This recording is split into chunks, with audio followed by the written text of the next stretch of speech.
સુરતથી સમાચાર આવી રહ્યા છે। સુરત નવી સિવિલની કિડની બિલ્ડિંગમાં ચોરી થઈ છે। અલગ અલગ વિભાગમાંથી છેલ્લા 15 દિવસ દરમિયાન પાણીના 50 નળની ચોરી થઈ હોવાની વિગતો સામે આવી રહી છે।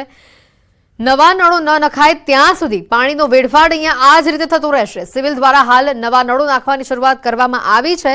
સિવિલના સેન્ટરોની અંદર ઓપીડી બોર્ડ સહિતના જે વિભાગો છે ત્યાં ચોરી થઈ હોવાની વિગત છે। નળની ચોરી કરનારા શખ્સો હજી કોઈ તેઓનો અતોપતો નથી, તેની તપાસ પણ એક બાજુ ચાલી રહી છે।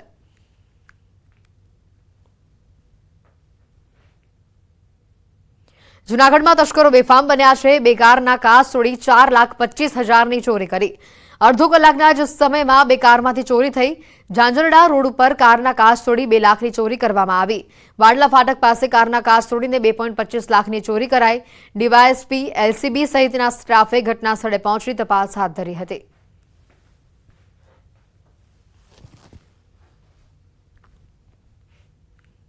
મોરબીમાં શનાળા રોડ ઉપર light micro finance private limited નામની ઓફિસમાંથી ચોરી કરનાર આરોપી પકડાઈ ચૂક્યો છે।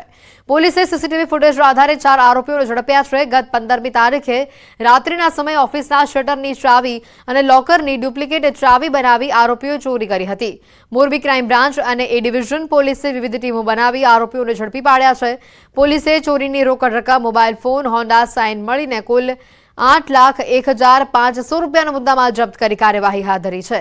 બે આરોપીઓ ઓફિસમાં નોકરી કરતા હોવાનું પોલીસ તપાસમાં સામે આવ્યું છે। મોરબી પોલીસે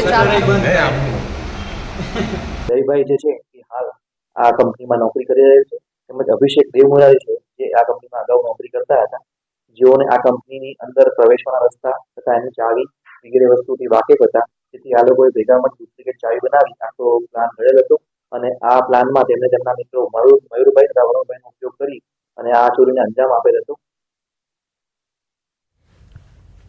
પોલીસે હાલ 4 આરોપીઓને ઝડપી લીધા છે। વધુ કાયદેસરની કાર્યવાહી પણ હાથ ધરી છે। મોરબીથી ઘટના સામે આવી છે। ચોર ઇસમોએ ઓફિસના શટરની ચાવી ડુપ્લિકેટ બનાવી અને ચોરીને અંજામ આપ્યો।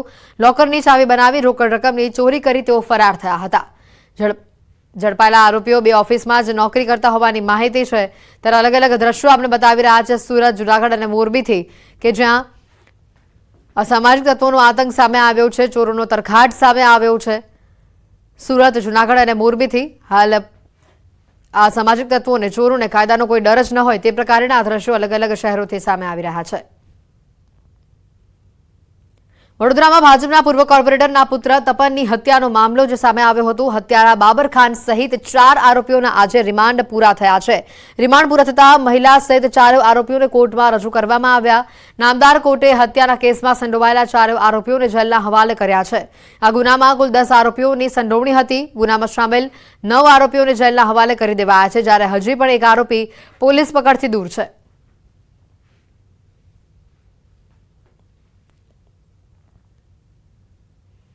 એમસીની સામાન્ય સભામાં કાઉન્સિલરે અધિકારીઓ પર ગંભીર આક્ષેપ કર્યા છે। કુબેરનગર વોર્ડના કાઉન્સિલર નિકુલસિંહ તોમરે કહ્યું છે કે અધિકારીઓ સાંભળતા નથી। કોર્પોરેશનમાં માત્ર બાબુશાહી ચાલે છે। વારંવાર રજૂઆત કરવી પડે છે, તોડફોડ કર્યા બાદ જ કામ થાય છે।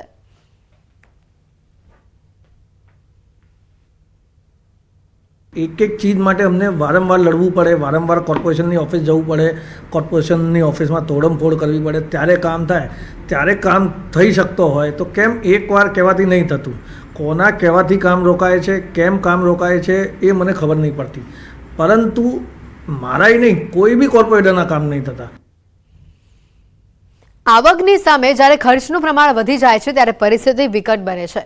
પોરબંદરની છાયા નગરપાલિકાની હાલત પણ હાલ વિકટ બનેલી છે। નગરપાલિકાની આવકની સામે ખર્ચ વધુ હોવાથી દેવાદાર બની હોય તેવી સ્થિતિ ઊભી થઈ છે। પોરબંદર છાયા નગરપાલિકાએ પાણી પુરવઠા વિભાગને 61 કરોડ રૂપિયાનું બિલ ચૂકવવાનું બાકી છે, તો પોરબંદર પીજીવીસીએલને પણ 6 કરોડ જેટલું બિલ ચૂકવવાનું બાકી છે। પીજીવીસીએલના અધિક્ષક ઇજનેરે જણાવ્યું છે કે પોરબંદર છાયા નગરપાલિકાના અલગ અલગ 186 જેટલા કનેક્શનો આવેલા છે। રેગ્યુલર નોટિસ આપવા છતાં છેલ્લા 2-3 વર્ષથી બિલનું પેમેન્ટ નગરપાલિકા દ્વારા થયું નથી। પાલિકાના ચીફ ઓફિસરે કહ્યું કે વીજ બિલ બાબતે અમે સરકાર પાસે લોન બાબતે દરખાસ્ત કરી છે। વેરા બાબતે જણાવ્યું છે કે વર્ષ 2007થી વેરા રિવાઇઝ કરવામાં આવ્યા ન હતા, તે વેરા હાલમાં રિવાઇઝ કરવામાં આવી રહ્યા છે।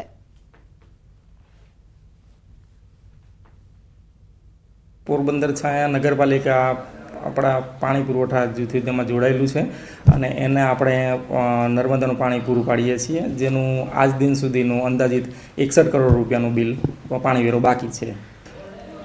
35 mLની ડિમાન્ડ છે પોરબંદર છાયા નગરપાલિકાની, એની સામે આપણે 36 થી 37 mL પાણી આપીએ છીએ. પોરબંદર વર્તુળ કચેરીની અંદર પોરબંદર સિટીના 186 જેટલા કનેક્શનો આવેલા છે અને છેલ્લા 2-3 વર્ષથી પેમેન્ટ થયેલ નથી. અમે તેમને રેગ્યુલર નોટિસ આપીએ છીએ. એ ક્યારેક બહુ દબાણ કરીએ તો થોડી ઘણી નહીવત એમાઉન્ટ ભરે છે અને હાલમાં કોઈ એવી મેજર એમાઉન્ટ ભરપાઈ થયેલ નથી અને ટોટલ 6 કરોડ જેટલી એમાઉન્ટ બાકી છે.